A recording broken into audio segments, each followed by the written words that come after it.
Hello, everyone. My name is Danny. Time for another review.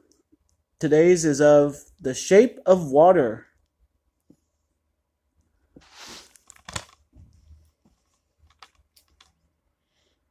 From master storyteller Guillermo del Toro comes The Shape of Water, an otherworldly fairy tale set against the backdrop of Cold War era America circa 1962. In the hidden, high security government laboratory where she works, lonely Eliza is trapped in a life of isolation. Eliza's life is changed forever when she and co-worker Zelda discover a secret classified experiment. Rounding out the cast are Michael Shannon, Richard Jenkins, Michael Stuhlbarg, and Doug Jones. Eliza is played by Sally Hawkins. Zelda is Octavia Spencer. And Michael Shannon is something else. The man is talented. Wow. This is rated R. It's a 2017 film, running just over 2 hours. Yeah. Well, everybody that actually watches this movie review, this is the movie of the year. All of the award shows have named The Shape of Water movie of the year. Yep. I was going to see this one in theaters, and not many people carried it because nobody had heard of it. And the closest one to me was half an hour down the road. I was like, I don't want to go all the way out there just to see a sci-fi movie. As much as I like sci-fi, I don't want to drive half an hour to see some movie and nobody's heard of it. And nobody's getting it at the other theaters around me. So I'll just watch something else. And then here it ends up getting movie of the year. I'm very excited now that I've seen it to understand what is so great about it. I'm very glad I finally got to see it. I'm glad it won awards. That's first off. I'm going to run through all the good things, and then I only have one bad thing. I'll say that at the end. I think the story is kind of cute. It's just kind of sitting there the first 20, 30 minutes. Like, I just kept kind of smiling. And kind of like do a little bit of laugh. I just thought it was really cute. Sally Hawkins has a way about her, and she just makes it. She just makes it pleasant. It's a nice beginning. It's set in the '60s. It's just nice and delightful at the beginning. I think that's the perfect word to describe it. It's just delightful. And then since we are in the '60s, everything's a little bit more tame. Just their way of talking to each other. There's no need for cursing. Yeah, we can smoke. Nobody's gonna find out. The fact that people were worried about that back then. This guy that owns the diner, his way of putting an image of himself out there. It just everything is kind of funny. And they have a bunch of jokes that they kind of repeat. The ladies in line arguing that this one lady's saving a place for her friend. After 10 years, really? They're still bickering about that?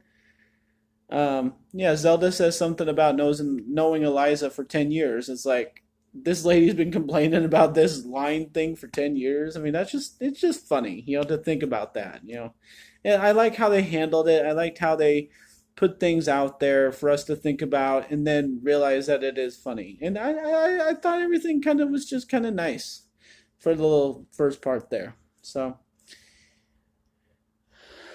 the only thing that comes up towards the end, it gets really serious. Now, this is not just, some little take it lightly kind of sci-fi movie that makes no sense. This gets serious. So towards the end, Michael Shannon's really struggling as a character to find meaning. If he doesn't succeed, then he's nothing. It's just, black or white. You either succeed or you fail. So he's talking to this general who played a good general, I think. And he has this line, and it says, decency is fine in a man, but the other kind of decency doesn't matter. And I just love that line. When he said that, I was like, whoa. I know you're a general and I know you're supposed to say something provocative right now, but I wasn't expecting that. I was like, when he gave his little speech and he said, find some decency, I'm like, that is a good message. That's something I like struggle to find the words of what to say about people in my day to day things. That is a perfect message. I'm going to yell that at somebody outside my car window one of these days. Find some decency. That is a great message. And I thought that what drove Michael Shannon was that line. I think that was a great line. I like that. The the ending was nice. It was a little rushed. I thought that you don't know the distance between Zelda and Eliza's house. You don't know the distance between Eliza's house and the docks. And we don't get really that sense of a car chase or some suspense. And all of a sudden, Michael Shannon's character is right there.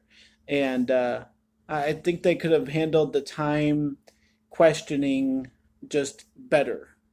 But other than that, he shows up and the ending is the ending. I'm not going to give that away. And the other thing I just want to say about this movie is that I hope people watch it. If you haven't seen it and you're watching this review, please watch this movie. I was just sitting there for about the middle hour of this movie and just wondering how beautiful can somebody make a movie.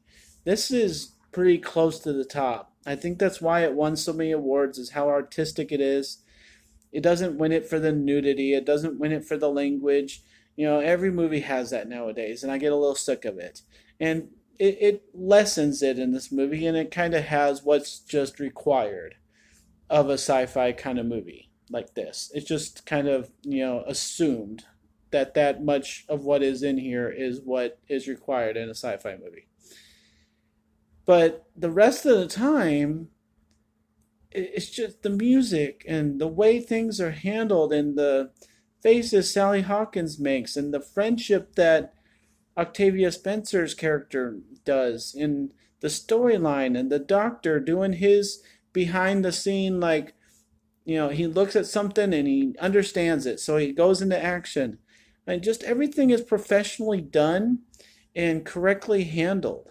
And I don't watch many movies like that. And I think that's really why this got people going. They're like, this is not something that we see that often. Honestly, the last probably 20 movies I've seen, you could almost call it amateur hour compared to this. It's amazing. It's just the way it's shot and the way they move from scene to scene and the way they handle something really provocative as, oh, no big deal, just everything that I can't come up with enough examples. I just think it was so artistic, it was so beautiful, and that people don't see this every day. And so that's why it stood out from the norm. My only bad thing that I would say, other than being a little rushed at the end, is I'm not really sure.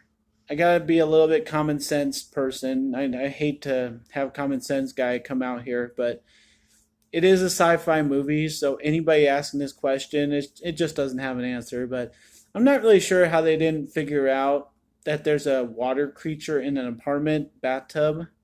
Like, the salts would be smelling. They had this huge water problem about three-fourths of the way through the movie.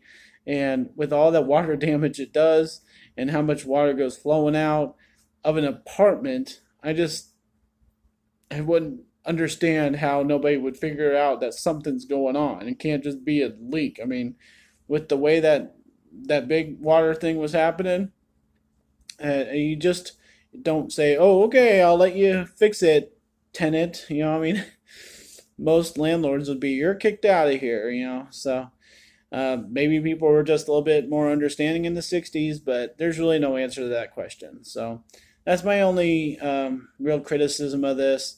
I think every character along the way was really good. All the dialogue was great. The viciousness of Michael Shannon, the intrigue and characterization of this Dimitri character. Everything was just spot on. I'm going to give The Shape of Water an A, and I very much suggest seeing it. It is the movie of the year, so yeah, hopefully you can at least mark it off your list that you've seen it in your life, and you can look back on it with fond memories.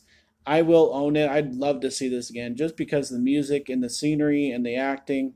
The creature didn't really do that much for me, but it was appropriate for what the movie needed. So, thanks everybody. My name is Danny. If you like this or any of my other reviews, try giving some of them a watch.